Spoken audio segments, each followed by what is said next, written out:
రెక్కలు ఆరోగ్యమును కలుగజేయును.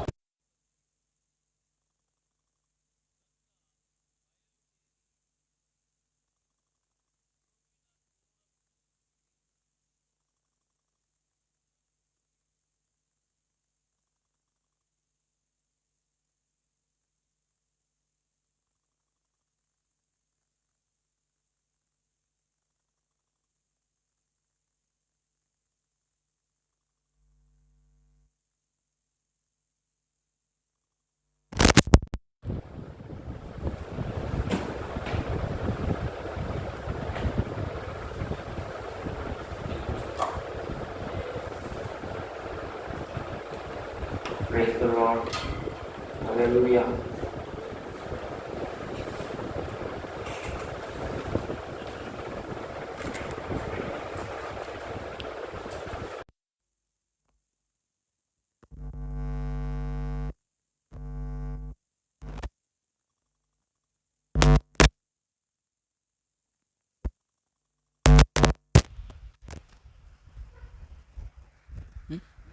Praise the lord.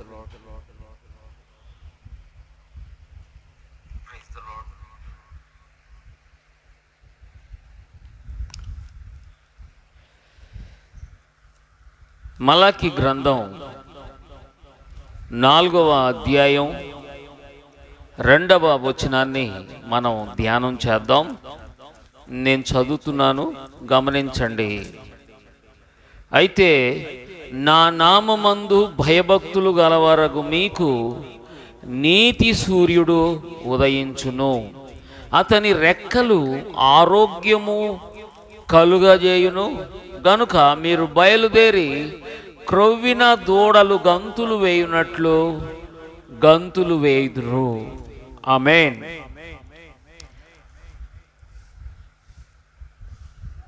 ఈ సంవత్సరం చివరి మాసం ఈ 5వ దినాన దేవుని యొక్క ఒక ప్రత్యేకమైన తన తలంపుని మన ముందు పెడుతున్నారు. మన జీవితంలో దేవుని యొక్క కృప ఎంత మహోన్నతమైందో ఈ వాక్య భాగం ద్వారా మనం గమనిస్తాం. మనం ఇందాక కీర్తన చదివాం, దేవుని మరచువారలారా అనే మాట మనం చూస్తున్నాం. చాలా చక్కటి మాట. ఏమండి, మానవులకున్న సహజమైనటువంటి బలహీనత కదా. ఏంది రాలేదు అంటే మర్చిపోయాను అంటారు. మరిచిపోవడం నిజంగా మానవుని యొక్క అలవాటు. కానీ ఇంత సమస్తాన్ని దేవుడు మనకు కలుగజేసి సర్వ సమృద్ధిని మన ముందు పెట్టి ఆనందింప చేస్తున్న దేవుణ్ణే మనం మరిచిపోతే ఆలోచించండి. దేవుని మరచువార్లారా దీన్ని యోచించుకొనుడి, లేని ఎడల నేను మిమ్మును చీల్చివేయుదును. తప్పించువాడు ఎవడును లేకపోవును. ఎవరు తప్పించగలిగారండి? ఏ మందులు మనుషుల్ని కాపాడగలిగినాయి? గత 2 సంవత్సరాల నుంచి పీడిస్తున్న ఈ కోవిడ్-19 ద్వారా ఆ కరోనా వైరస్ మనల్ని ఎంత పీడిస్తూ వచ్చింది. కొంత ఈ సమయంలో మనం నిమ్మళంగా ఉండగలుగుతున్నాం, కానీ ఏ సమయంలో ఏమవుతుందో చెప్పలేకపోతున్నాం. ఈరోజు పొద్దున ఒక సిస్టర్ అన్నమాట, ఆమె అమెరికా సిస్టరు, ఆమె చెప్తుంది, నాకు కోవిడ్ ఉంది, సీరియస్గా ఉంది, గాలి ఆడతలేదు అని ప్రార్థన చేయమని చెప్పడం మెసేజ్ పెట్టింది. ఎంతోమంది చాలా దేశాల్లో ఇంకా ఈ బాధ ఉంది. దేవుని యొక్క మహాకృప వలన మన దేశంలో కనబడతలేదు, కానీ ఎక్కడ ఎలా ఉంటుందో అర్థం కావట్లేదు. మనం మాత్రం ధైర్యంగా ముందడుగేసి సాగిపోతున్నాం. దేవుని యొక్క కృప లేకపోతే మనం ఏమైపోతామండి? అందుకే దేవుడు చెప్తున్నాడు, దేవుని మరచువార్లారా దీన్ని యోచించుకోండి కదా. ఆలోచించండి, ఎందుకు ఈ కష్టం వస్తుంది, ఎందుకు ఈ ఇబ్బంది వస్తుంది? దీన్ని యోచించండి, ఆలోచించండి, ఈ కష్టాన్ని ఆలోచించండి. ఏమని చెప్తుంది? లేని ఎడల నేను మిమ్మల్ని చీల్చివేయుదును. చీల్చివేయుదును అంటే సంబంధ బాంధవ్యాలైనా కావచ్చు, మనకున్నటువంటి జీవితంలో అకాలంగా ఈ జీవితాన్ని విడిచిపోవటమో, మన కుటుంబ సభ్యులను విడిచిపోవటమో, ఈ లోకాన్ని విడిచిపోవటం, మొత్తానికి చీల్చివేయబడతాం. అదే కదా జరిగింది. నా స్నేహితుడు ఒక ఆయన, మరి వాళ్ళ నాన్నకి కోవిడ్ వచ్చింది, ఈయనకి కోవిడ్ వచ్చింది. ఈయన చూడండి, వీళ్ళ నాన్న చచ్చిపోయాడు. ఆ విషయం ఈ వ్యక్తికి తెలియదు, కుటుంబంలో వాళ్ళందరికీ తెలియదు. అందరూ హాస్పిటల్ పాలయ్యారు. లక్షల డబ్బులు మరి వెచ్చించాల్సి వచ్చింది.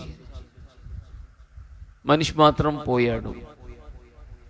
ఆలోచించాలిగా. అందుకే మనం ఏం చేయాలంటండి, వాక్యంలో చూస్తున్నాం, మలాకి గ్రంథం 4వ అధ్యాయం 2వ వచనంలో చూస్తున్నట్లుగా, నా నామమందు భయభక్తులు గలవారగు మీకు. ఈ అంత్య దినాల్లో మన జీవితానికి అవసరమైనటువంటి ప్రాముఖ్యమైన విషయం భక్తి. భక్తి యొక్క ప్రాముఖ్యత మన జీవితాల్లో మనం బహు ఎక్కువగా చూడండి, దాని గురించి యోచించాలి, ఆలోచించాలి. దేవుని యందు భయభక్తులు కలిగి ఉండటం యొక్క ప్రాముఖ్యత మనం అర్థం చేసుకోవాలి. భక్తి కలిగి ఉండటం అవసరం. భక్తి కలిగి ఉండటం అంటే దేవునితో మన అనుబంధం పెరగాలి,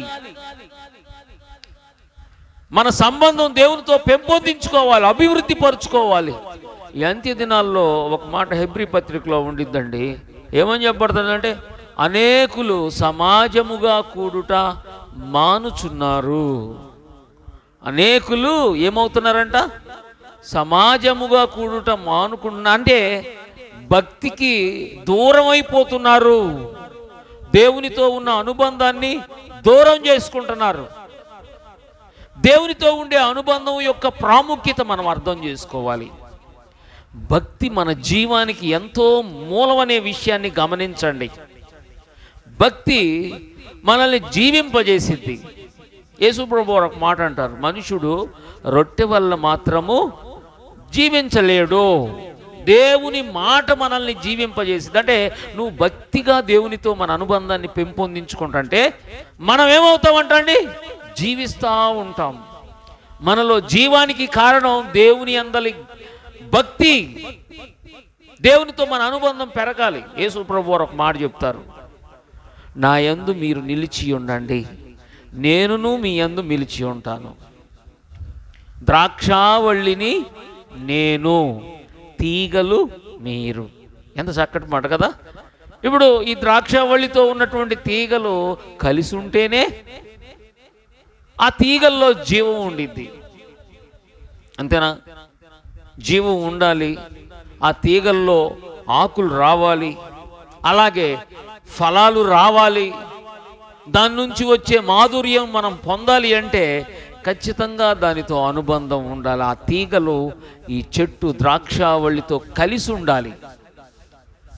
మనల్ని దేవునితో కలిసి ఉంచటానికి కారణంగా ఉంది భక్తి కదా.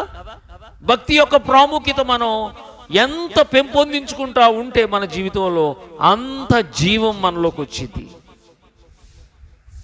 భక్తిలో వినయం ఉంది, భక్తిలో ఆరాధన ఉంది, భక్తిలో ప్రార్థన ఉంది, భక్తిలో అనుసరించటం ఉంది, భక్తిలో వినటం ఉంది, భక్తిలో చెప్పటం ఉంది, భక్తిలో పనిచేయటం ఉంది, భక్తిలో ఆరాధించటం, పాడటం, కృతజ్ఞతలు చెల్లించటం, సహాయం చేయటం, ఆదుకోవడం. ఏమండి, భక్తికి లిమిట్ లేదు. దేవుడు అనేకమైన విషయాలను మన ముందుకు తీసుకొస్తూ ఉంటాడు, అనేకమైన నూతనమైనవి తీసుకొస్తూ ఉంటాడు. అవన్నిటినీ మనం అనుసరిస్తూనే ఉండాలి. కాలాన్ని బట్టి, సమయాన్ని బట్టి, పరిస్థితులను బట్టి భక్తిలో అనేకమైన మార్పులు రావచ్చు. ఆ మార్పులన్నింటినీ మన జీవితంలో తెచ్చుకుంటానే ఉండాలి. అదేంది అప్పుడు చెప్పాడు కదా దేవుడు, అట్టగా ఇప్పుడేంది ఇట్లాగా మారుస్తున్నాడు? దేవుడు ఆయన ఉద్దేశం చొప్పున చెప్పే ప్రతి పనికి మనం సంసిద్ధపరచబడి ఆయన ఉద్దేశాన్ని చెయ్యాలి. చూడండి, మనం గమనిస్తున్నాం, నా నామమందు భయభక్తులు గలవారకు మీకు. ఆయన యందు భయభక్తులు కలిగినటువంటి మనకి, ఆయనతో అనుబంధం కలిగి ఉన్న మనకి, మన జీవితాల్లో ఒక ప్రత్యేకతను అనుగ్రహించే దేవుడుగా ఉన్నాడు. ఏమండి, చాలామంది ఇక్కడ దాదాపుగా కోవిడ్ వచ్చిన వాళ్ళు ఎవరు లేరు, ఉన్నారా కదండి? దాని ప్రభావం గాలి వీచింది, దానివల్ల కొంచెం జ్వరానికి పడ్డారు, కానీ కోవిడ్ చంపి పోగులేసినట్టుగా ఇబ్బంది పెట్టలే ఎవరిని కదా. ఉందండి, ఎవరికైనా బాధపడ్డారా? ఎవరు లేరు. దేవుడు మాకు ఇచ్చినటువంటి బిడ్డని తీసుకెళ్ళి మా అన్నయ్య దగ్గర ఉంచుతున్నప్పుడు ఆయనకు వచ్చినప్పుడు జరిగినటువంటి విషయం ఏందో తెలుసండి? వచ్చి ఆ సిమ్టమ్స్ అన్నీ ఫుల్గా కనపడుతున్నాయి. ఆ టైంలో వాడు అక్కడే ఉన్నాడు. నేను కూడా వెళ్ళాను. ఆ రోజు కరెక్ట్గా ఈస్టర్ ఆదివారం రోజు అనమాట. మన ఆరాధనలు ముగించుకొని తీసుకెళ్ళి మా బుడ్డోడిని తీసుకెళ్ళి అక్కడ పెట్టా. మన్నయ్య జ్వరంతో మండిపోతున్నాడు, మొహం అంతా మాడిపోయి ఉంది. ఆ సందర్భంలో జరిగిన విషయం ఏంటో తెలుసండి? వాడు పూర్తిగా మన్నయ్య పక్కనే ఉన్నాడు. నేను వెళ్ళి కూర్చున్నా. అప్పటికి కోవిడ్ ఎంటర్ అయిందని ఎవరికి అర్థం కావట్లేదు. నేను వెళ్ళి అక్కడ కనీసం 1 గంటన్నర సేపు అక్కడే పండుకొని నిద్రపోయా. చూడండి, తర్వాత ఇంటికి తీసుకొచ్చాను. సోమవారం జరిగిన ఇంకొక సంఘటన మళ్ళా తీసుకెళ్ళి అక్కడ వదిలిపెట్టా. అప్పుడు వదిలిపెడదామని వెళ్ళినప్పుడు నిమ్మళంగా చెప్పాడు మా అన్నయ్య. ఏమని చెప్పాడంటే, అరే నాకు పాజిటివ్ వచ్చింది, కోవిడ్-19 అని చెప్పాడు. అప్పుడు నాకు టారెత్తిందండి. ఏదేమైనా కానీ వద్దని చెప్పి ఇంటికి తీసుకెళ్ళు, వాడిని ఇక్కడ వద్దు, మళ్ళీ ఇబ్బంది పడతారని చెప్పినప్పుడు నేను ఇంటికి వచ్చేసాను. చూడండి, ఆ తర్వాత 2 రోజులకి బుడ్డోడికి కొంచెం లైట్గా జ్వరం వచ్చింది. 2 రోజులు ఇబ్బంది పడ్డాడు.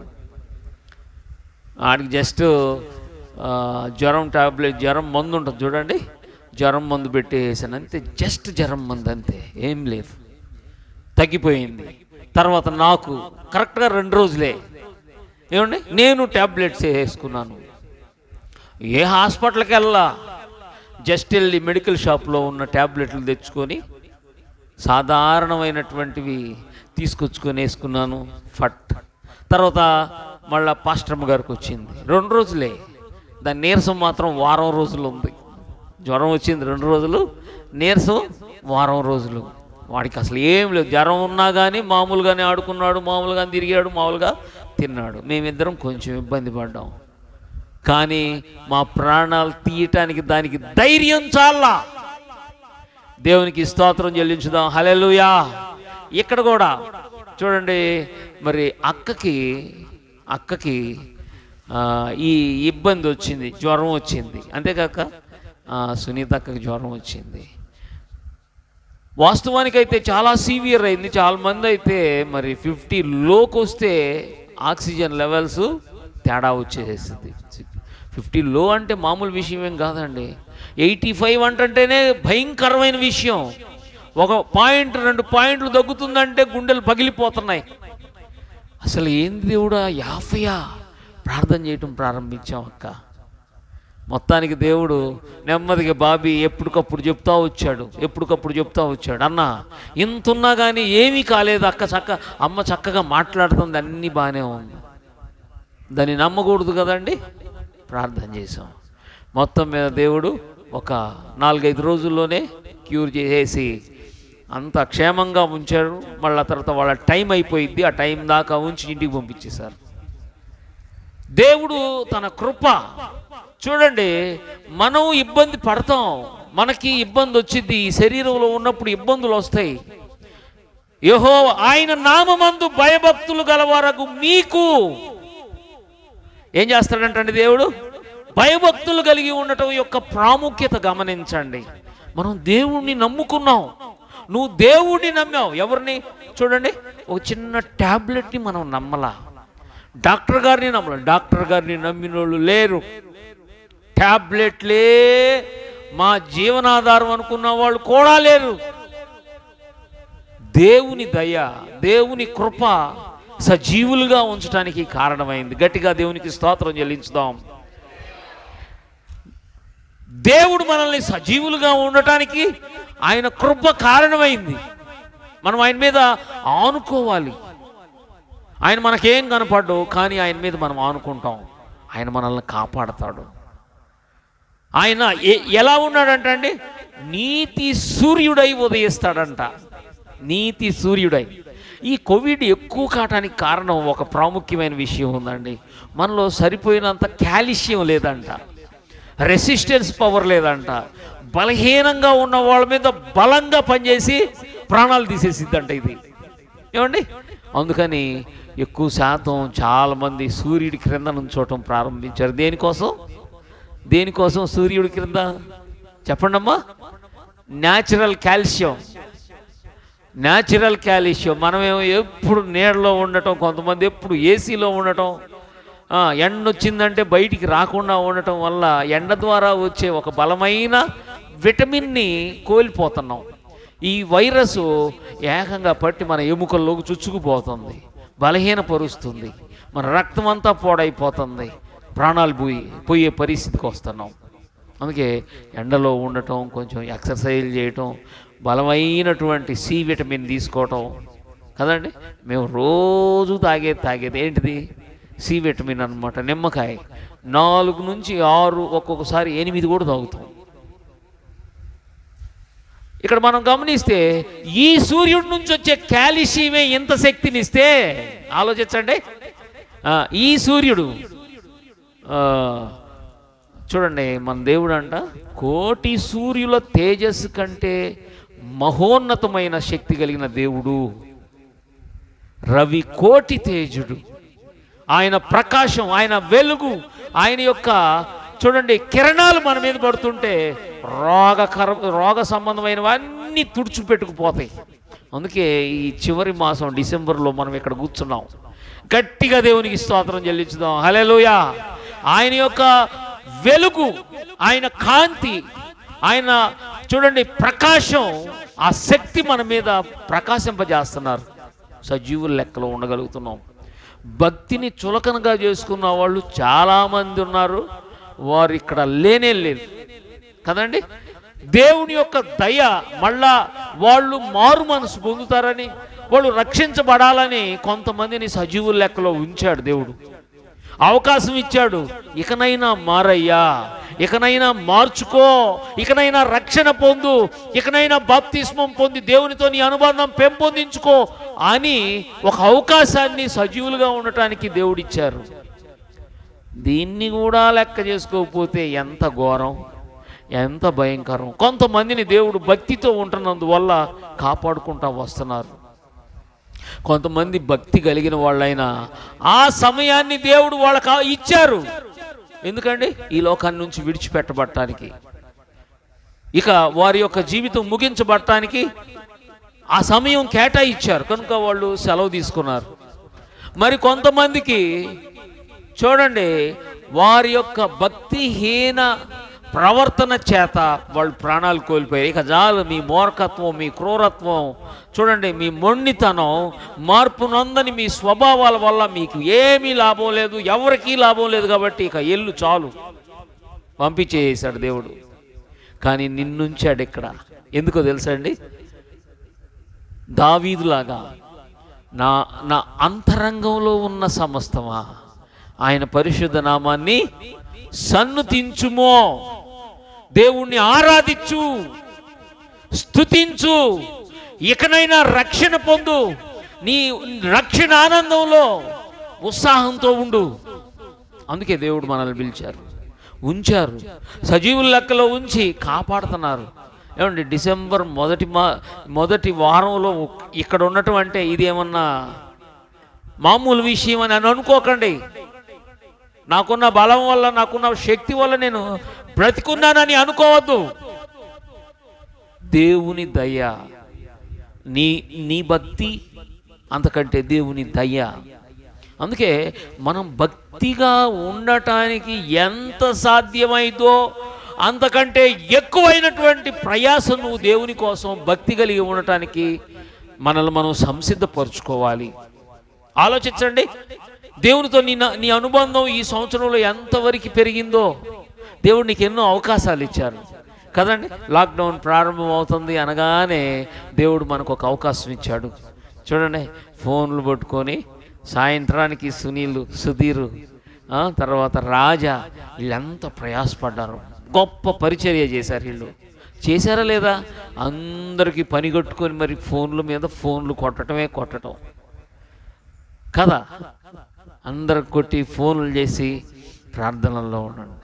దేవుడు నీకు అవకాశం ఇచ్చారు పరిచర్య చేయటానికి. నిజంగా వాళ్ళు చాలా కష్టపడి చేశారండి కదా. కొంతమందికి మరి అవకాశం ఇచ్చిన ఇంకొక నలుగురికి వాళ్ళు చక్కగా కాల్ చేసి ప్రార్థనలో పాల్గొనేటట్టుగా పరిచర్యకి సహకరించిన బిడ్డలుగా ఉండటానికి వాళ్ళని దేవుడు ప్రతిష్ఠించుకున్నాడు. అందరికీ ఇచ్చాడు. చూడండి, పిలువబడిన వాళ్ళు అనేకులు, ఏర్పరచబడిన వారు కొందరే. అంటే ఏంది? అందరిని పిలిచాడు దేవుడు. ఇదిగో నువ్వు ఫోన్లో పాల్గొను, ఈ ప్రార్థనలో పాల్గొను. దేవుడు అందరికి చెప్తున్నాడు. నేను అందరికి చెప్పానా లేదా? అందరికి చెప్పాను. కొంతమంది పాల్గొన్నారు. ప్రతిరోజు నాకు కొన్నిసార్లు కష్టమైన ఇంట్లో చూడండి, చిన్నపిల్లోడు కదా, ఏడుస్తున్నా, ఏముందలే ఏడుపు అని అనుకుంటాం. కానీ మేమిద్దరమే వాటితోటి ఎంత సతమతం అయిపోయేవాళ్ళము, ఎంతో కష్టపడిపోయేవాళ్ళం. వాక్యం చెప్తుంటే ఎంత ఒత్తిడి పెరిగేది. నా మనసు దేవుని వాక్యంలో నుంచి పక్కకు తప్పిపోయిద్దేమో అని ఎంతో ఇబ్బంది పడేవాడిని.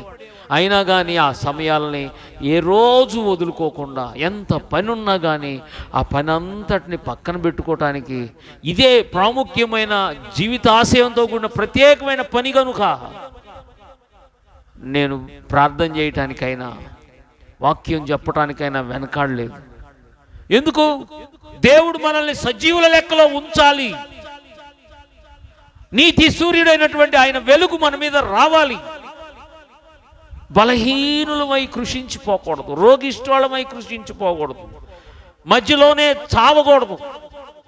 భక్తుడు, నేను చావను, సజీవుడైన యెహోవా క్రియలు వివరించేదను. మనం చావకూడదు, రోగిష్ఠులమై కృషించిపోకూడదు. అందుకే భక్తి కలిగి ఉండాలి. భక్తి మనల్ని సజీవుల లెక్కలో ఉంచిద్ది. డాక్టర్ గారు వాళ్ళ దగ్గరికి వెళ్తే చివరి క్షణాల్లో మొన్న ఒక రోజు మరి మా మేనకోడలు చనిపోయిందో లేదో అర్థం కావట్లా. వెంటిలేటర్ మీద పెట్టారు. ఏమండి, ముందు నేను వెళ్ళి చూసినప్పుడు అంతా బాగానే ఉంది. జస్ట్ అరగంట తర్వాత నేను అక్కడే ఉన్నా. డాక్టర్ గారు లోపలికి పిలిచారు. నేను ఇంకొక బ్రదర్ వెళ్ళాం. ఆ తర్వాత వాళ్ళ నాన్నగారు వచ్చారు, అమ్మాయి వాళ్ళ నాన్న. ఇక మీరు సిద్ధపడిపోండి, మీరు రెడీ అయిపోండి, చాలు, ఇక కష్టం. ఆక్సిజను 30% కూడా బాటిల్ మెదడులోకి అయిపోయింది. ఏమన్నా డాక్టర్ గారు చెప్పే మాట, ఆయన ఎంతో రియలైజ్ అయిపోతున్నాడు, చాలా ఇబ్బంది పడుతున్నాడు, బాధపడుతున్నాడు. ఎంత వయసు అయిన కూడా కాదు. ఏం చేయలేమండి, చేయాల్సిందంతా చేసి ఇంతే చేతులు కట్టుకొని చేయాల్సిందంతా చేసి కళ్ళు మూసుకొనే చెబుతున్నాడు, చేయాల్సిందంతా చేసేసాను, ఇక నా చేతుల్లో ఏం లేదండి. పెద్ద హాస్పిటల్, మామూలు హాస్పిటల్ ఏం కాదు, సెయింట్ జోసెఫ్ అన్నమాట. ఏం లేదండి, మా వల్ల ఏం కాదు. మీ ఇష్టం, ఉంచాలనుకుంటే ఉంచండి అని ఆయన చెప్తుంటే, డాక్టర్ గారు ఎంత పశ్చాత్తాపడుతున్నాడండి ఈ విషయం చెప్పడానికి అని నాకు పక్కనే ఉన్నా చెప్తుంటే నాకు కూడా బాధ అనిపించింది. వాస్తవానికి అమ్మాయిని చూస్తే అబ్బా ఎంత చక్కటి అమ్మాయో, అమ్మాయి ప్రాణం పోతుందని నా విషయం చెప్పడానికి ఆయన అంత బాధపడిపోయాడు. ఆలోచిద్దాం, చూడండి అది ఎంత కష్టమైన విషయం. ఆ డాక్టర్ గారు చెప్తున్నాడు, ఏమని చెప్తున్నాడు? మా చేతుల్లో ఏం లేదు, అయిపోయింది, ఇక సిద్ధపడండి. ఏమో ఇంత చక్కటి అమ్మాయి, ఇంత శ్రేష్టమైన అమ్మాయి, ఎంత చదువుకున్న అమ్మాయి, చాలా పర్ఫెక్ట్గా ఉండిద్దంట ప్రతి మాటకి. ఇదంటే ఇదే నిజమే చెప్పాలి అనే పట్టుదల కలిగిన అమ్మాయి. అయ్యో, ఆ ప్రాణం పోతున్న సిచ్యువేషన్ గురించి ఆ డాక్టర్ గారు చెప్తుంటే నాకు చూడండి, ఆ అమ్మాయి అంత బరియలు చేసేటప్పుడు కూడా అమ్మాయి మొహంలో ఎక్కడా కలతలకి చూడండి, ఏమీ మార్పు లేదు. అయ్యయ్యో, ఎంత సున్నితమైన చక్కటి అమ్మాయి చచ్చిపోయే మట్టిలో పూతుంది శరీరం. ఏమండి, ఎంత ప్రేమతో పెంచుకుంటాం మన పిల్లల్ని కదా, ఎంత ప్రశస్తంగా ఉంచుకుంటాం. మా అబ్బాయికి స్నానం చేస్తే 2 సార్లు చాలా బలంగా రుద్ది పెడతాం. ఎందుకని? అంతే అంతే అంతే, దాంట్లో ప్రేమ ఉంది. అయ్యో, ఈ ప్రేమనంతా వదిలేసుకుంటా బిడ్డ పోతుంటే ఎంత కష్టం అనిపించిందో, ఆ మాటలు వినటానికి ఎంత ఇబ్బందిగా ఉందో ఆలోచిద్దాం. మన జీవితంలో మనం భక్తితో మన జీవితాన్ని కాపాడుకోవాలి. ఈ శరీరం ఉండగలగటానికి కారణం దేవునితో ఉన్న అనుబంధం. దేవుని కృప లేకపోతే చూడండి, ఎంత బలమైందైనా క్షణాల్లో ఆవిరైపోయింది. అందుకే నా నామమందు భయభక్తులు గల వరకు మీకు భక్తి కలిగి ఉండటం యొక్క ప్రాముఖ్యతని ఇక్కడ మనం బహు ఎక్కువగా అర్థం చేసుకోగలుగుతున్నాం. ఏమంటే, నా నామమందు భయభక్తులు గల వరకు మీకు అంటే భక్తిగా ఉన్న వాళ్ళకే, భక్తిగా ఉండే ఆ మనసు కలిగి ఉన్న వాళ్ళకే, భక్తిని పెంపొందించుకునే వారికి ఏమైందంటే నీతి సూర్యుడు ఉదయించును. నీతి సూర్యుడు ఉదయించును. ఏమంటే, మామూలుగా ఈ సూర్యుడికి ఎంతో బలం ఉందండి. పొద్దున్నే కనుక ఆయన రాకపోయాడా, ఆ సూర్యుడు రాకపోతే మనకే పని కాదు. ఆలోచించండి. ఈ సూర్యుడు ఇట్లాంటి సూర్యుడు చాలా అంతరిక్షంలో ఉన్నాయి. మనకు ఒక సూర్యుడిని ఇక్కడ పెట్టాడు దేవుడు కదా. ఎట్లాంటి దీని ఏమంటారంటే ఒక పాల పొంత అంటారు. అంటే ఒక సూర్యుడు ఉన్నాడు కదా, ఎట్లాంటి సూర్యుళ్ళు ఈ పాల పొంతలో చాలా ఉన్నాయి. ఓకేనా? అయితే ఇట్లాంటి పాల పొందులు ఎన్నో ఉన్నాయి, ఇట్లాంటి సూర్యుళ్ళు కూడా చాలా ఉన్నాయి. ఇన్నిట్లో ఈ సూర్యుడు మనకి ఇస్తున్న శక్తి వలన మనం చాలా బలం పొందుతున్నాం. మరి కోటి సూర్యుడు తేజస్సుతో ఉన్నటువంటి మన దేవుని యొక్క మహిమను ఒక్కసారి ఆలోచిద్దాం. మనం దేవుని యొక్క కృపను ఆలోచించండి. సూర్యుడు లేకపోతే మనం అందరం రోగిష్టోళ్ళు అయిపోతాం. దేవుడే లేకపోతే మన జీవితంలో అసలు బ్రతకడమే కష్టం. అందుకే భక్తి కలిగి ఉండాలి. భక్తి మన జీవితానికి ఎంతో ఆధారం. భక్తితో జీవించటం ఎంతో అవసరం. కొంతమంది ఊరక తినటం, పనులు చేసుకోవటం, టీవీలు చూసుకోవటం, దేవుని గురించినటువంటి ఒక స్పృహ ఉండదు. లెగవగానే టీవీ పెట్టుకుంటారు, లెగవగానే ఫోన్లు చూసుకుంటా ఇదే గుడ్లు ఊడిపోతాయి వాళ్ళకి. ఇక ఏమండి, లెగవగానే పోట్లాడుకునే వాళ్ళు ఉంటారు. లెగవగానే వేసి తింటమే. పసిపిల్లలంటే రాత్రులు వాళ్ళకి నీళ్లు పాలు అవసరం కాబట్టి వాళ్ళు తాగుతారు. లెగవగానే వేసేసేటివే, లెగవగానే పోట్లాడటం, లోక సంబంధమైన కార్యాల కోసం పరుగులు తీయటం. నువ్వు ప్రార్థన చేయి, ప్రభువుతో నీ అనుబంధం పెంచుకో. నువ్వు జీవించడానికి కారణం అవుతుంది. నువ్వు నీ జీవితంలో అభివృద్ధి పొందడానికి కారణం అవుతుంది. నువ్వు దీవించబడటానికి కారణం దేవునితో ఉన్న అనుబంధం. అందుకే దేవునితో మన అనుబంధాన్ని రెట్టింపు చేసుకుంటూ వెళ్ళాలి. ఆలోచించండి, మన అనుబంధం దేవునితో ఎంతవరకు కొనసాగుతుంది? ఈ 2021లో మన జీవితం దేవునితో ఉన్న అనుబంధం ఎంతవరకు ఆశీర్వాదకరంగా సాగిపోయింది? ఆటంకాలు ఏ చేసిన ఆటంకాలతో ముందుకు సాగుతుందా? ఏదో ఒక ఆటంకం కనపడుతుంది, ఆ ఆటంకం చూసుకోగలనే సరే దేవుడా గుడ్ బై, ఈ పూటకి, ఈ రోజు కుదరదులే, ఈ పూట కుదరదులే, ఈ ప్రార్థన కుదరదులే, ఈ ఆరాధన కుదరదులే. సముదాయం చూడండి, మనం దేవుడిని పక్కన పెడితే మనం పక్కకు పోతాం. మన జీవితమే పక్కకు పోయిద్ది, విడువబడిద్ది. మనం అర్థం కావట్లేదు కానీ చూడండి, ఒక చెట్టుకి ఒక కొమ్మ విడిపోతే ఏమైందండి? చాలామంది విడాకులు తీసుకుంటున్నారు కదా. విడాకులు ఏముందండి, ఇంత చిన్న విషయానికి పెద్ద అగాధాన్ని సృష్టించుకుంటూ ఉంటారు, విడాకులు తీసుకుంటారు. ఎన్ని కష్టాలు వచ్చినా మన దారి తొలగిపోకూడదు కదా. అది కుటుంబంలో తల్లిదండ్రులతో కావచ్చు, భార్యాభర్తలు కావచ్చు, ముఖ్యంగా దేవుడితో. ఈ చిన్న విషయానికి నువ్వు దేవుని సంఘానికి దూరం అయిపోవటం ఎంత కష్టం, భక్తికి దూరం అయిపోవటం ఎంత కష్టం, తల్లిదండ్రులకి చూడండి దూరం అయిపోవటం ఎంత కష్టం, భార్యాభర్తలు విడిపోవటం ఎంత కష్టం. ఒక అబ్బాయి కాదు, ఒక అమ్మాయి, ఒక అబ్బాయి అబ్బాయే ఆ అబ్బాయికి ఇష్టమైన పెళ్ళి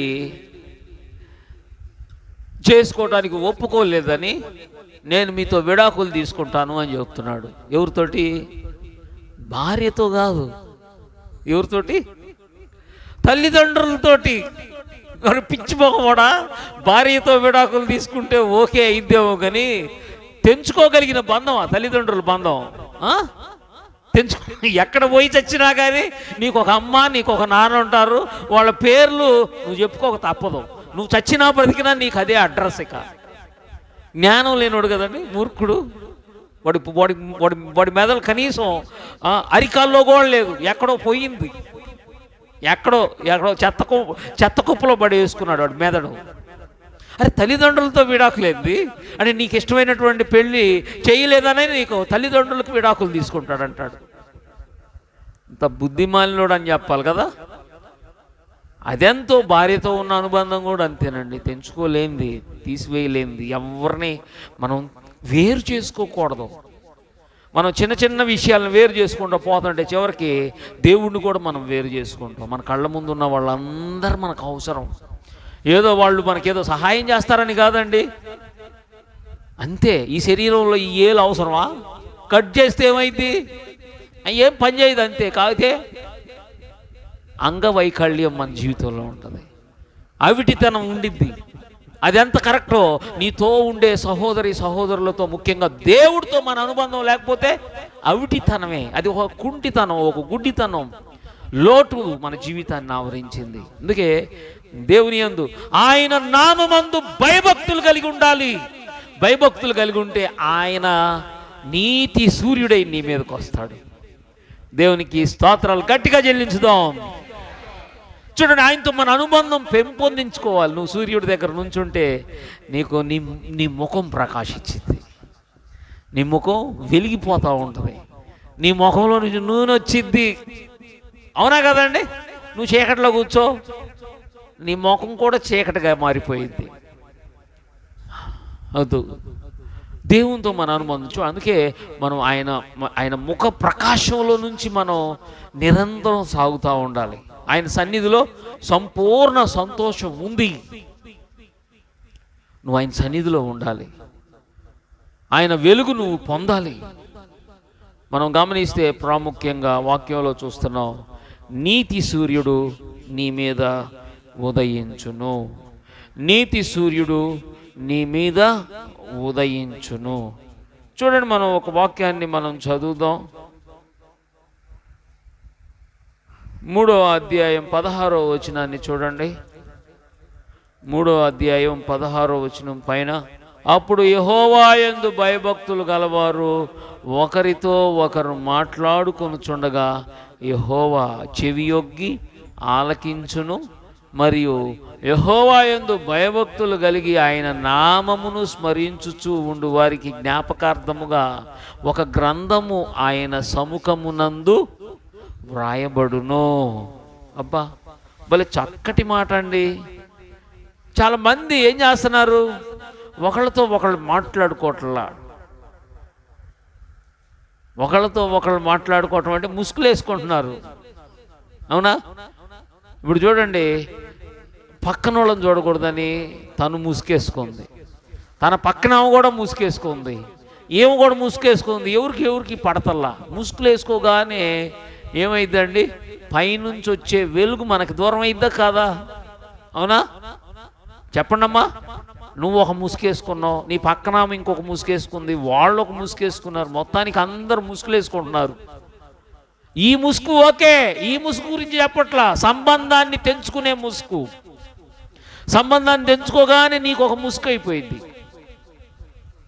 ఆ ముసుగు పడగానే పైనుంచి వచ్చే నీతి సూర్యుని ప్రకాశం నీకు దూరం అయింది. బాగా గమనించండి, నీతో ఉన్న వాళ్ళతో అనుబంధం లేకపోతే దేవునితో ఉన్న అనుబంధం తెగిపోయింది. అది దేవుని వాక్యం ఏం చెప్తుంది? అందుకు 16వ వచనం, యెహోవా యందు భయభక్తులు గలవారు ఒకరితో ఒకరు మాట్లాడుతూ ఉంటేనంట ఏం జరుగుతుంది చూడండి. అక్కడ మాట్లాడుకొని చూడగా యెహోవా చెవియొగ్గి, నువ్వు మాట్లాడుకోవాలి పక్కన వాళ్ళతోటి. నాకు నీతో సంబంధం లేదు, నీతో సంబంధం లేదు, నువ్వు నాకు అక్కర్లేదు, నువ్వు లేకపోతే నాకేమన్నా కొంప మునిగిందా చెప్పండి? నువ్వు లేకపోతే నాకేమన్నా నష్టం ఏమన్నా ఉందా? నేను తిన్నదేమన్నా అరక్కుండా ఉందా? అవునా? నీ జరిగింది, కానీ రావాల్సింది నీలో కరగాల్సింది అరగాల్సింది రాదు. నువ్వు తినేదాని వల్ల ఏమి ఎంత శక్తి ఉందండి? ఇప్పుడు మనం తింటున్న ఆహారం చూద్దాం, ఎంతవరకు శక్తి ఉంది? ఏముంది? ఊరకైందండి, ఒక గొట్టంలో పోస్తే ఇటు నుంచి పోయి అటు నుంచి వెళ్ళినట్టే ఉంది, కానీ లాభం ఏమి లేదు. ఆ గొట్టంలో పోస్తున్నాము, చూడండి, ఇదే బాటిల్ కింద రంధ్రం ఉంది, దీంట్లో ఏదో ఒకటి వేసాం, కింద పోతుంది అంతే. దానికి ఏమైనా లాభం ఉందా? ఏమైనా లాభం? మన శరీరానికి అంతే, ఏమీ లాభం లేదు ఈ తిండి వల్ల. దానివల్ల వచ్చే బలం కూడా శూన్యంగా ఉంటున్నట్టుంది. అంత విషయమే. కానీ మనం ఒకళ్ళతో ఒకళ్ళకి ఉన్న అనుబంధం దూరం అవుతున్న కొద్దీ దేవుడితో మన అనుబంధం తెగిపోయింది. కొంతమంది కుళ్ళు ఎక్కువ, అసూయ, పక్కన వాళ్ళు బాగుండా తట్టుకోలేరు, వాళ్ళు వెంటనే మొఖాలు మాడిపోతాయి. మనం పక్కన వాళ్ళు బాగుంటే నువ్వు బాగా సంతోషించు. సీక్రెట్ అనమాట ఇది విషయం. చాలామందికి అర్థం కాదు. నవ్వుతూ ఉన్న వాళ్ళని చూసి నువ్వు ఏడవగాకు. సీక్రెట్ ఏంటంటే నువ్వు నవ్వుతున్న వాళ్ళతో కలిసి నవ్వు, వాళ్ళకంటే గొప్ప మేలు నీకు వచ్చింది. చూడండి, మన జీవితంలో చాలా అద్భుతాలు మన చుట్టూ దేవుడు పెట్టాడు, మనకేం అర్థం కాదు. నువ్వు కష్టంగా దాన్ని దేని విషయంలోనన్నా నీ ఎదుటి వాళ్ళ విషయంలో భావించావంటే నీకున్న ఆ కష్టం నిజంగా 4 గంటల కష్టంగా మిగిలిపోయింది. ఎదుటోళ్ళతో నువ్వు సంతోషిస్తున్నావు, ఎదుటోళ్ళు సంతోషంలో మునిగి తేలుతున్నారు, నువ్వు మునిగి తేలటం కాదు, అక్కడ నువ్వు ఆ సంతోషంలో కొట్టుకుపోయేంతగా గొప్పగా సంతోషించాలి. అప్పుడేమైందో తెలుసా? వాళ్ళకున్న మేలు కంటే నీకు రెట్టింపు గొప్ప మేలు వచ్చింది. నీ ప్రక్కన ఉన్న వ్యక్తికి బాగా ఏదో మేలు జరిగింది, నువ్వు ఏడుపు మొహం వేసుకున్నావు అనుకోండి, ఇక నీ జీవితాంతం ఒక్కసారి కూడా మేలు నీ దగ్గరకు రాకపోగా నువ్వు ఎప్పుడు ఏడుస్తానే ఉంటావు. ఓకేనా? చూడండి, ఒకళ్ళు పుట్టినరోజు మంచి బట్టలు వేసుకున్నారు, వాళ్ళని చూసి అబ్బాయి ఏం బాగుందండి, వెరీ గుడ్, నీకు ఈ డ్రెస్ సరిపోయింది, సూపర్గా ఉంది అన్నావు అనుకో, వాళ్ళకి సంతోషం వచ్చింది. కానీ నీకు ఆ సంతోషానికి మించినటువంటి గొప్ప మేలులు నువ్వు అనుభవిస్తావు. ఇది మనుషులకి ఉన్న అనుబంధంలో నుంచి దేవుడు పంపించే దీవెనలు. ఏమండి, మనమంతా మొత్తం మీద ఒక అనుబంధంలోనే ఉన్నాం. ఇప్పుడు బిడ్డ ఉన్నాడు, తల్లి నుంచి పుట్టాడు కదా, ఆ అనుబంధం కదా, అనుబంధమా కాదా? ఆ అనుబంధం ఎక్కడి నుంచి ఆ బిడ్డ వచ్చాడు? భర్త భార్యతో ఉన్న అనుబంధం ద్వారా వచ్చాడు. ఈ భర్త భార్య వాళ్ళ తల్లిదండ్రులు మొత్తానికి చివరికి పోయేసరికి మనకి తాత ఒక ఆయన ఉన్నాడు. ఎవరండి చెప్పండి? ఆదాం గారేగా. ఈ లింక్ అంతా అక్కడి నుంచేగా వచ్చింది. ఆయన ఎక్కడి నుంచి వచ్చాడు? లూకాసు వార్తలో చూస్తాం, ఆదాము దేవుని కుమారుడు. ఏమన్నా తేడా ఏమన్నా ఉందా? పిచ్చి మాటలు పెట్టుకొని అది ఇది అదని జాతి కుల మత భేదాలతో వేరుగా ఉంటాం, కానీ అంతా ఒకటే. వేసుకున్నాడు మా అబ్బాయి, ముసుగు వేసుకున్నాడు, ఇక అది వేసుకుంటాడు, తిరుగుతూ ఉంటాడు ఆయన. చూడండి, మనం గమనిస్తే మన జీవితంలో అనుబంధం అంతా ఒకటే. అందుకే మనం ఎక్కడన్నా ఎవరితోనన్నా విభేదం పెట్టుకుంటే వాళ్ళకి కాదు వచ్చేది, ముందు నీకే రోగం వచ్చింది. ఈ రోగం రాకుండా ఉండాలంటే నువ్వు భక్తి కలిగి ఉండాలి. భక్తి కలిగి ఉంటే ఆ నీతి సూర్యుడు నీ మీద ఉదయిస్తాడు, నీకు రోగాలు పోతాయి. ఒకదానికి ఒకటి అనుబంధం ఇదంతా. అందుకే మనం దేవునితో మన అనుబంధాన్ని పెంపొందించుకుంటా ఉంటే నీ పక్కన వాళ్ళతో చూడండి అరమరికలు ఉండవు. నిజంగా నీలో భక్తి ఉంటే ఎవరితో నీకేమి విభేదాలు ఉండవు. విభేదాలు పెట్టుకున్నావు అంటే భక్తికి దూరం అయ్యావు. చూడండి, అక్కడ రెండో విషయం 16వ వచనంలో ఉంది. ఏమంట? ఆయన నామమును స్మరించుచు కాదు, పైన గమనిద్దాం. మరియు యెహోవా యందు భయభక్తులు కలిగి ఆయన నామమును స్మరించుచూ ఉండు వారికి జ్ఞాపకార్థముగా ఒక గ్రంథము ఆయన సముఖమందు వ్రాయబడెను. ఇప్పుడు భక్తి కలిగి ఉండటం ఏమి లాభం అని అనుకోగాకండి, నీ గురించి ప్రతిదీ నోట్ చేయబడుతుంది. ఇప్పుడు ప్రార్థనకు వచ్చారు మీరు, ఏమండి, మీరు ప్రార్థనకు రాగానే ఒక గ్రంథం దేవుడు ఆయన దూతలకు చెప్తున్నాడు, రాయ్ రాయ్ రాయ్ రాయ్. రాజు వచ్చాడు, చక్కగా వచ్చాడు, ప్రార్థన చేశాడు, పాటలు పాడాడు, వాక్యం కూడా చెబుతున్నాడు, మొత్తం మీద అందరిని బలవంతం చేస్తున్నాడండి. నేను అయ్యవని భక్తి కలిగి ఉండు, భక్తి కలిగి ఉండు, భక్తి కలిగి ఉండు, భక్తి కలిగి ఉండు అని బలవంతం చేస్తున్నాడు. ఎవరికి చెబుతున్నాడు? అగో వచ్చిన వాళ్ళందరికీ చెబుతున్నాడు. రాని వాళ్ళు కూడా రాకపోతే ఎందుకు రాలేదు అని కూడా చెబుతున్నాడు. రాస్తూ ఉంటాడు అన్నమాట దేవదూత. ఈ విషయం కూడా రాస్తున్నాడు. నువ్వు వచ్చి కూర్చున్నావు, నీకు నిద్ర వస్తుంది, అయినా కానీ కూర్చున్నావు, బలవంతంగానే కూర్చొని మొత్తానికి చెవుని లాగి మరీ ఎక్కిస్తున్నావు దేవుని మాటల్ని. అది కూడా రాస్తాడు. అబ్బా, ఎంత ఓపికతో వింటున్నారో, ఎంత ఓపిక చేసుకొని పొద్దున్నే చలిలో స్నానం చేసి చక్కగా శుభ్రంగా, ఏమండి, ప్రశాంతంగా వచ్చి కూర్చున్నారో. నిద్ర తోలుతున్నా కానీ అని కళ్ళు చిట్లిచ్చి మరీ నిద్రలో నుంచి వాక్యాన్ని వినాలనే ఆసక్తితో చూస్తున్నారో. ఇవన్నీ రాసుకుంటూ ఉంటారు. రాసుకుని ఒకరోజు ఇంత కష్టంతో చేసిన ఈ ప్రయాసకి మరి దీనికి ప్రతిఫలం ఏదో ఒకటి ఇవ్వాల్సిందే వీళ్ళకని నీ నెత్తి మీద పెద్ద కుప్ప పెడతాడు, దీవెల్ల మూట. ఏమండి, ఖచ్చితంగా దేవుడు పిచ్చి దేవుడు కాదండి. మనుషులు కనుక పిచ్చి పిచ్చి పనులు చేస్తారు, పనులు చేయించుకొని జీతాలు ఇయ్యరు కదా. ఏమండి, ఊడిగం చేయించుకుంటా ఉంటాను. ఏంటంటే ఏమీ ప్రతిఫలం ఇవ్వకుండా పనులు చేయించుకుంటానే ఉండు. మన దేవుడు అట్ట కాదు. నువ్వు చేసే ప్రతి పనికి. అక్క కాకాణి నుంచి వచ్చింది, అంతేనక్క. కాకాణి తోట పక్కనే అక్కోళ్ళ చర్చి, కాకాణి తోట పక్కనే అయినా అక్క ఇక్కడ బాప్తిస్మం తీసుకున్నారు కనుక ఏముంది అక్కడ పక్కనే కాబట్టి 2 అడుగులు వేస్తే అక్కడ చర్చి కాదు. సహవాసం కలిసి ఉండాలి కదా. ఎంత చక్కటి విషయం. అందుకే మరి ప్రతి ఆదివారం రాలేకపోయినా మొదటి ఆదివారం ఖచ్చితంగా వస్తారు. చూడండి, మనం కలిసి ఉండటం యొక్క ప్రాముఖ్యత ఎంత గొప్పదో, దానివల్ల వచ్చే లాభం. నీ గురించి దేవుని గ్రంథం, ఒక గ్రంథం ఉందంటండి, ఒక గ్రంథం ఉంది. ఆ గ్రంథంలో నీ పేరుతో లిఖించబడుతుంది, నీ లెక్కలో వ్రాయబడుతుంది. ఈరోజు మనం గమనిస్తే చూడండి, మన జీవితంలో భక్తి కలిగి ఉండటం యొక్క లాభాన్ని ఎంత చెప్పినా తక్కువే. వారి మీద నీతి సూర్యుడు ఉదయిస్తారు. వాక్యంలో మనం గమనిస్తాం. చూడండి, ఇర్మియా గ్రంథం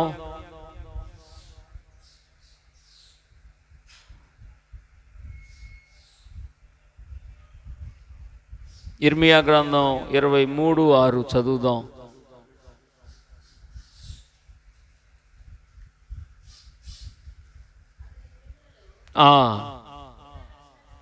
యోధా రక్షణ నందును, ఇశ్రాయేలు నిర్భయముగా నివసించును, యెహోవా మనకు నీతి అని అతనికి పేరు పెట్టుదురు. మనం గమనిస్తే వాక్యంలో చూస్తున్నాం. ఇర్మియా గ్రంథం 23వ అధ్యాయంలో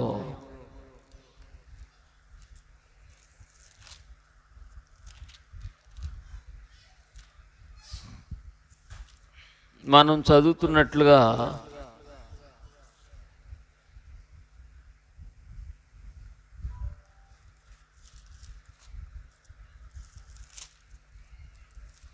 ఆరో వచనంలో గమనిస్తున్నాం. ఏమని చెప్పబడుతుందండి? అతని దినములలో యోధా రక్షణ నొందును. యోధా అంటే మనం రాత్రి చెప్పుకున్నాం. ఏందండి యోధా అంటే? స్తుతి. ఏంటిదండి సునీలు?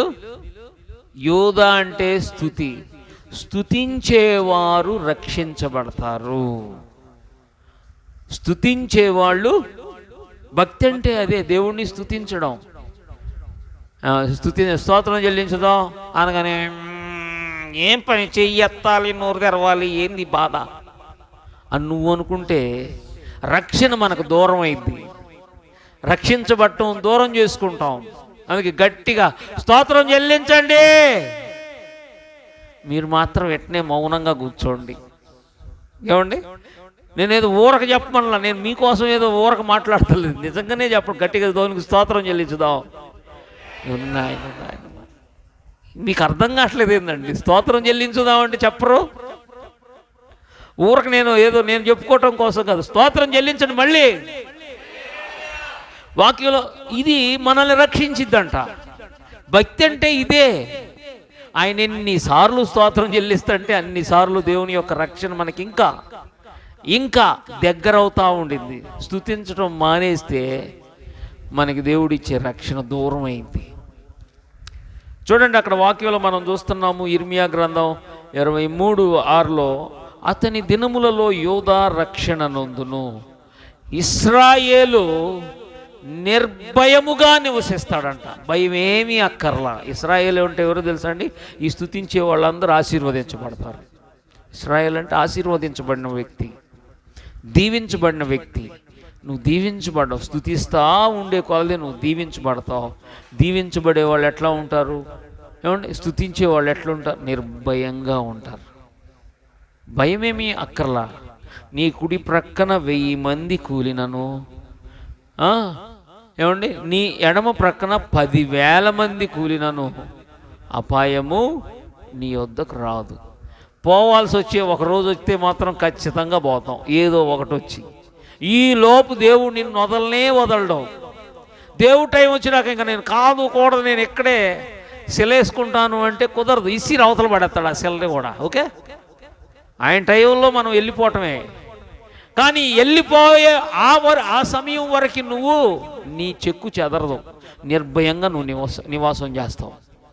అందుకే ఈరోజు మనం దేవుడితో మన అనుబంధం పెంచుకోవాలి. ఏమో చూడండి, హిజ్కియా అనే ఆయన్ని చచ్చిపోవాలని దేవుడు నిర్ణయించేశాడు. ఆయన దేవుడిని వేడుకున్నాడు, దేవుడిని స్తుతించాడు, దేవుడిని ప్రార్థన చేశాడు, దేవునికి మ్రొక్కాడు. ఆయన ఇంటిని ఇంకా చక్కబెట్టుకుని ఆ తర్వాత వెళ్తానని అనుకున్నాడు. దేవుడు ఏం చేశాడు? ఆయన్ని 15 సంవత్సరాలు పెంపొందించి 15 సంవత్సరాలు ఆయన జీవితం పొడిగించబడింది. నువ్వు దేవుణ్ణి స్తుతించే అందుకేనండి చూడండి, మోషే గారు ఎన్ని సంవత్సరాలు బ్రతికారు తెలుసా? 120 సంవత్సరాలు. అందరికంటే ఎక్కువగా జీవించిన వ్యక్తి మెతూషెల అనే ఒక ఆయన ఉన్నాడు. 1100 సంవత్సరాల పైన బ్రతికాడని. వారు నాయన 100 సంవత్సరాలకు ఆయాసం వస్తుంది జనానికి కదా.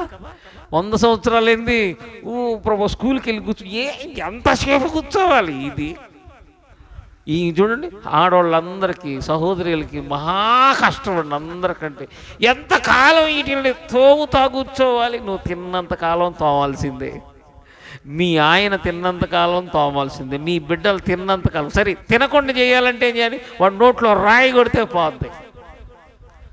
నువ్వు కొట్టావంటే నీకు ఎవడో ఒకడు కొడతాడు, అంతేనా కదమ్మా? కాబట్టే చూడండి, మనం గమనిస్తే మన జీవితంలో అనుక్షణం దేవునికి మన యొక్క స్తుతులు చేరాలి, చేరుతూనే ఉండాలి. ఏమండి? లేకపోతే మన అనుబంధం, దేవునితో ఉన్న అనుబంధం తెగిపోతుంది. నువ్వు దీవెనకరంగా నిర్భయంగా ఉండే విధంగా నువ్వు దేవుణ్ణి స్తుతించాలి. అందుకే నీ భక్తి నిన్ను బ్రతికించలేదా అని భక్తుడు అంటాడు. ఎందుకు బతికిస్తుందండి? భక్తిగా ఉన్నవాళ్ళు కాకపోతే దేవుడు బ్రతికేది, అవునా కదా? నువ్వు భక్తిగా ఉండు, నీ టైం వరకు నీకేమీ దిగులేదు. వాక్యంలో మనం గమనిస్తాం, మనం చదివినటువంటి మాటలను మనం చూస్తే ఆ జకర్యా గ్రంథంలో నీతి సూర్యుడు నీ మీద ఉదయించును, అందువల్ల ఏం కలుగుతుందంటండి? అక్కడ మనం చూస్తున్నాం, అతని రెక్కలు ఆరోగ్యము కలుగచేయును. ఆరోగ్యం కలుగచేయు. భక్తి ఆరోగ్యానికి ఆధారం. ఏమండి? ఈ భక్తి లేకపోతే ఆరోగ్యం కూడా పోయినట్టే. భక్తి అంటే ఏం చేసింది? నీకు ఒక క్రమశిక్షణ నేర్పించింది, ఒక పవిత్రత ఇచ్చింది, దైవత్వపు స్వభావాలు నీలో కలుగు చేసింది. అందుకేనండి మనం ఈ చర్చికి ఇట్లా రావటం. ఎంత వెచ్చిస్తున్నాం, డాక్టర్లకి ఎంత పెడతారండి డబ్బులు? అమ్మా, డాక్టర్లకి ఎంత డబ్బులు పెడతారు? ఎన్ని డబ్బులు పోస్తూ ఉంటారు. దాంట్లో దశంభాగం తీసిస్తే నీ ఆరోగ్యం నీకు వచ్చిద్దే కదా. చూడండి, నేను వెళ్ళే చర్చికి వెళ్ళగానే చివరిలో ఏమేం చేస్తా తెలుసా అండి? సాధారణ కానుకల కోసం ప్రార్థన చేస్తా, కృతజ్ఞత కానుకల కోసం ప్రార్థన చేస్తా, మొక్కుబడి కానుకల కోసం ప్రార్థన చేస్తా, దశమ భాగాల కోసం ప్రార్థన చేస్తా, ఏమండి ప్రథమ పిడికిల కోసం ప్రార్థన చేస్తా. ఎన్ని వచ్చినాయి? 5 వచ్చినాయిగా. అవన్నీ నాకు ఇస్తారని నేను చెప్పట్లేదు, కానుక పెట్లు వేస్తారు. కానుక పెట్లు వేసినప్పుడు ఇవన్నిటి కోసం ప్రార్థన చేస్తాను. సాధారణ కానుకలు కొంచెం వేయగలుగుతున్నాం, ఏమండి మొక్కుబడి కానుకలు ఉన్నాయా మన జీవితంలో? ఇంకా కృతజ్ఞత కానుకలు ఉన్నాయా? దశమ భాగాలు ఉన్నాయా? ప్రథమ పిడికిలు ఉందా? అంటే మనం వండుకునే ఆ కుండలో నుంచి మొదటి గుప్పిలు తీసి దేవునికి ప్రతిష్ఠించడం. ఎందుకు? ఆయనకి తెక్కెక్కువ, ఎట్లాంటి పనులన్నీ చేస్తున్నాడు, ఇవన్నీ అడుగుతున్నాడు అని నేను అనుకోకాకండి. దేవుడు మనం దాన్ని తీసిన తర్వాత మిగిలినంత దీవెనకరంగా చేయబడింది, ఆశీర్వదించబడి. మన వాళ్ళకి కొంచెం ఇసుక ఎక్కువ ఇవన్నీ చేయాలంటే. ఇసుకు ఏదన్నా చిన్న పని చేస్తే ఏం పని పాట లేదు, ఎప్పుడు చూసినా ఇదే ఇసుకు. ఏందో చూడు తలగిక్కుంటున్నాడు ఆయన. ఇసుక్కునే వాళ్ళే కదండి తలగిక్కునేది, అవును కదా? మా వాడు కూడా ఇసుక్కుంటాడు, 4-5 సార్లు అంటాడు. వాడు చిన్నోడైనా కానీ వాడికి ఇసుక వచ్చేస్తుంది. పొద్దున్నే లేపాలి కదా, ఈరోజు లేపుతుంటే చూసుకుంటూ ఇసుక్కుంటున్నాడు. ఏముంది, వాడు నా అంత ఎత్తులేడు కదా, టక్కని తీసుకెళ్ళి దొడ్లో పెట్టేసి తలుపేసి సపా సపా సపా రుబ్బి తీసుకొచ్చి అవతలు పెట్టేసి. ఇసుక ఎక్కువ జనానికి, ఇసుక ఎక్కువ. చెప్పిన మాట వినమంటే ఇసుక ఎక్కువ. చూడండి, మనం గమనిస్తే ఆరోగ్యాన్ని కలుగజేసే దేవునితో మన అనుబంధం పెంచుకోవటంలో విసుక్కుంటే ఎట్లా? ఆయన మాటలన్నీ మనకి మేలు చేసేవిగా ఉన్నాయి. అతని రెక్కలు అంటే చూడండి, ఆయన రెక్కలు మన మీద ఉంటాయి. ఆయన కోడి పిల్లల్ని కోడి ఎలాగా రెక్కల చాటును దాచుకుంటాయో మనల్ని అలా దాచుకొని ఆరోగ్యాన్ని ఇవ్వాలనుకుంటున్నాడు. అందుకే మనం ఇది దేవుని సన్నిధి, ఇది దేవుని యొక్క రెక్కల చాటు ఉండు ఆయన స్థలం. అందుకే మనం రావాలి, దేవుని సన్నిధిలో ఉండాలి, ఆయన సన్నిధిలో మనల్ని మనం సమర్పించుకోవాలి. అంత మాత్రమే కాదు, ఆ తర్వాత చూడండి, గనుక మీరు బయలుదేరి ఎలా ఉంటారంట? క్రొవ్విన దూడలు గంతులు వేయినట్లు గంతులు ఒకవేళ మీరు గంతులు వేయలేకపోతున్నారంటే గంతులు వేయండి. దేవుడిని స్తుతిస్తా, ఆరాధిస్తా, కీర్తిస్తా. నీకే దిగులే ఉండదు, దేవుడు కృప నీకు తోడుగా ఉండిద్ది. ఈ పునరుద్ధాన దినాన మనం భక్తి కలిగి ఉండటం కోసం ప్రయాసపడదాం. ఏమండి, నేను భక్తిగా ఉండటానికి ఏం చెయ్యాలో నువ్వు ఆలోచించు. మన క్రిస్మస్ ప్రార్థనలు జరుగుతాయి, ఎందుకో తెలుసా అండి? గమనించండి, నేను చెప్తున్నాను, మీరు భక్తిగా ఉండటం కోసం. ఇప్పుడు ఈ ప్రార్థనలో ఇప్పుడు చూడండి, 25 దాకా జరుగుతాయిగా. 25 తర్వాత మళ్ళీ ఫాస్టింగ్ ప్రేయర్స్ 3 రోజులు ఉంటాయి. అది అయిపోయిన దగ్గర నుంచి ఓ 3 రోజులు కృతజ్ఞతా కూడికలు ఉంటాయి. అది అయిపోయిన దగ్గర నుంచి మళ్ళా చూడండి, అది జనవరి 14, 15, 16 తారీఖుల్లో చిల్డ్రన్ ప్రోగ్రామ్ ఒకటి, స్త్రీల కూడికలు ఉంటాయి, యూత్ మీటింగ్ కూడా ఉంటుంది. వీటి కోసం మనం చూడండి 3 రోజుల తర్వాత జనవరి 4వ తారీఖు నుంచి రోజు ప్రార్థన చేద్దాం, ఫాస్టింగ్ ప్రేయర్స్. ఓకేనా? ఎందుకని? మనం భక్తిలో ఉంటాం, అనేకులు భక్తిలో ఉండటం కోసం ప్రోత్సాహపరుస్తున్నాం. ఈ దర్శనాన్ని తప్పించుకుపోయారనుకోండి, ఇక నీకెక్కడుంది? ఆయన యొక్క నీతి సూర్యుని ప్రకాశం నీ మీదకి రాదు, ఆరోగ్యకరమైన రెక్కల చోట నువ్వు లేవు, రోగాలు నీ నెత్తి మీద కూర్చొని నిన్ను పీడిస్తా కూర్చుంటాయి. అప్పుడు వచ్చి రోగం వచ్చినాక ప్రార్థన చేయించుకోవడానికి వచ్చినా ఏమి లాభం ఉండదు. ఒళ్ళు కాల్చుకున్న తర్వాత కేకలేస్తే ఏం ప్రయోజనం? కాలకముందే నువ్వే అనేకుల్ని కాలిపోయేవాళ్ళు తప్పించబడటం కోసం నువ్వు ప్రార్థన చేస్తే ఎంత బాగుండిద్ది కదా. అందుకే చూడండి, ఇంకా ఈ క్రిస్మస్ ఆరాధనలు పెట్టుకునే వాళ్ళు ఎంజాయ్ చేస్తా చక్కగా పెట్టుకోండి. ఏమండి, అందరూ పెట్టుకోండి, ఖచ్చితంగా పెట్టుకోండి, టైం ఉంది. ఎవరెవరు ఇప్పుడు వాళ్ళ ఇంట్లో మన సిస్టరు అన్నామణి కదమ్మా, వాళ్ళ మామయ్య గారు తాతయ్య గారు ఒంట్లో బాగోలా, అయినా కానీ వాస్తవానికి ఈరోజు కాదనుకుంటా కదమ్మా అనుకుంది మీరు, నేను అనుకుంది ఎప్పుడు 15 తర్వాత ఏమో అన్నట్టు ఉన్నావు, కానీ మరి మొత్తం మీద నిన్నే పెట్టేసుకున్నారు. రోజు జరుగుతున్నాయి అవి, వాళ్ళుగా పెట్టుకునేది మాకేం సంబంధం అని మీరు అనుకోగాకండి. మీరు రండి, ప్రార్థనలో మీకు భక్తి పెరగాలి కదా, భక్తిలో మనం ఉండాలి. భక్తి లేకపోతే ప్రయోజనం ఏమి లేదు. సర్లే వాళ్ళు చూసుకుంటారు. పాపం రామారావు అన్న ప్రతి చోటకి చక్కగా వస్తున్నాడు. లాభమే, లాభాలు కొన్ని వదులుకుంటున్నప్పుడు ఎన్ని లాభాలు వస్తే మనం లేకుండా ఈ లోకంలో, అంతేనన్నా? మనం లేకుండా లాభాలు వచ్చిన లాభం లేదు. దేవునితో మన అనుబంధం పెంపొందించుకుంటున్నప్పుడు అసలైన లాభం, నిత్య జీవార్థమైనటువంటి మేలు మనం పొందుతాం. అందుకే ఇంకా ఈ ఆరాధనలు పెట్టుకోండి, కృపతో నింపబడదాం.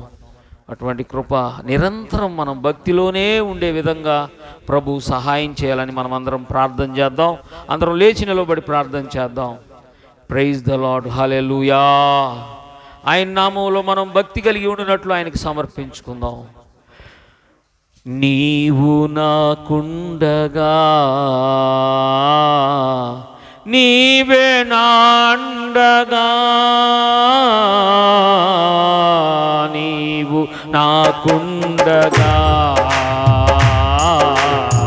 నీవే నాండగా, నీవే నా నీవే నా నీవే నా నీవే నా ఆత్మదాహము తీర్చిన వెంబడించిన పండవు, నీవే నా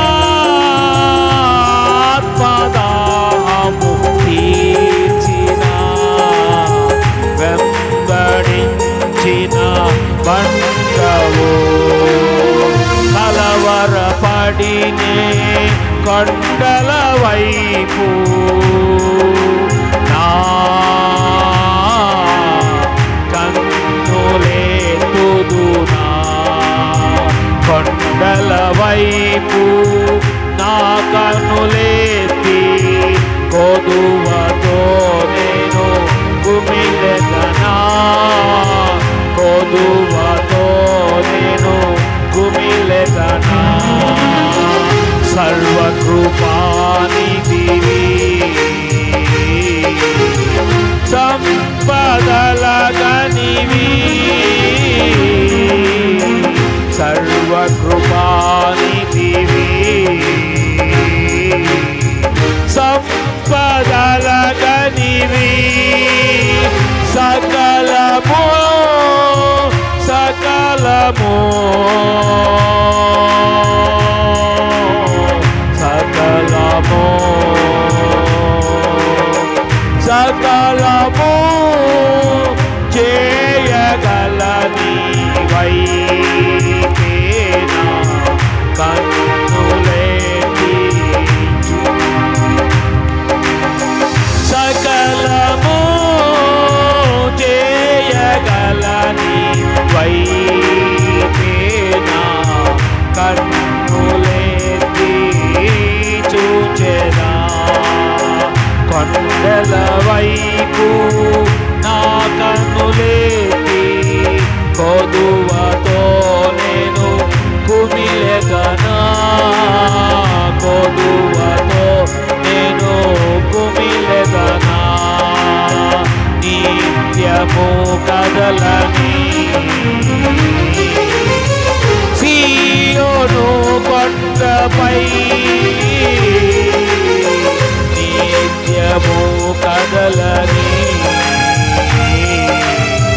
సీయోను కొండపై, యేసయ్యా యేసయ్యా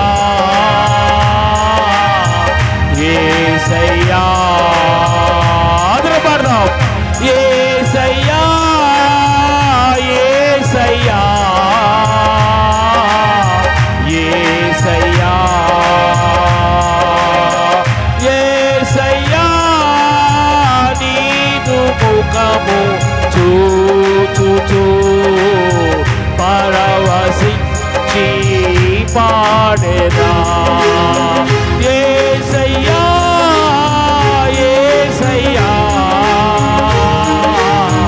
యేసయ్యా యేసయ్యా నీదు ముఖము చూచుచూ పరవశించి పాడేదా యేసయ్యా నీదు ముఖము చూచుచూ పరవశించి పాడేదా కలవరపడినే కొండల వైపు నా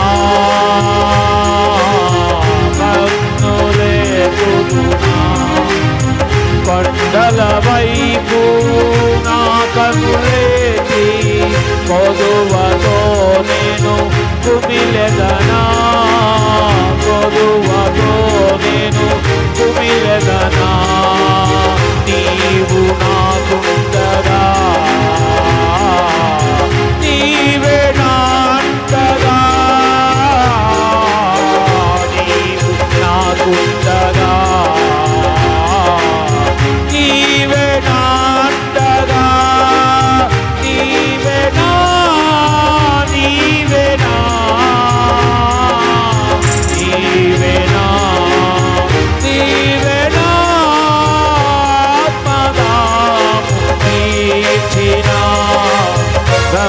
వెంబడించిన బండవు యేసయ్యా నీదు ముఖము చూచుచూ పరవశించి పాడేదా యేసయ్యా నీదు ముఖము చూచుచూ పరవశించి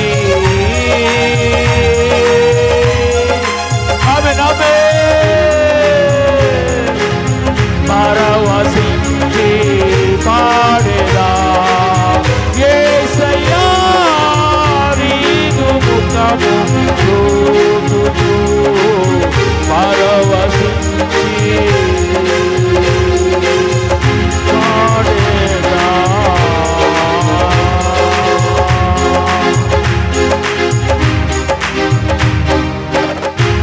ప్రార్థన చేద్దాం ప్రార్థన చేద్దాం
ఆమేన్. ఆమేన్.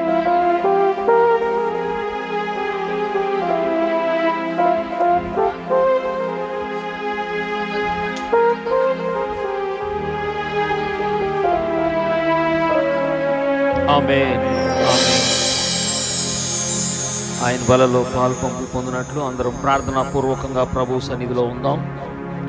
అందరం ప్రార్థన